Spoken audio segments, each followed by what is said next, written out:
ju ka ndodhur në herë me një Zara, edhe me thonë po i veç me këshyr, po pa prit e gjeni vetën të bos filat në për kabina. E kjo nuk është rastësi. Ata nuk janë të lëshu house music veç pëse stafi po do mundisi një biza. Jo, kjo është psikologji e pastër marketingu. Muzika ritmike ndikon në ritmin e zemrës, gjendjen shpirtërore e ritmin e shpenzimeve tua.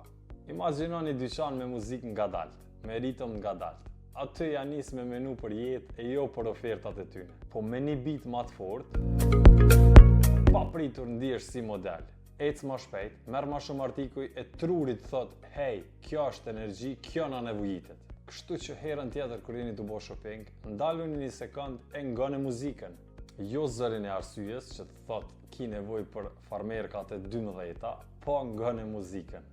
Muzika ritmike është aty për një arsye, për me ju bo juve mundi mirë, e për me bo kuletin tuaj me qajt pak. Krejtë njeni dikon që ka ra viktime muzikës ritmike në Zara. E këto duhet me pranu edhe na vetë. Nga njëherë, duhet me pranu që marketingu i mirë funksionon.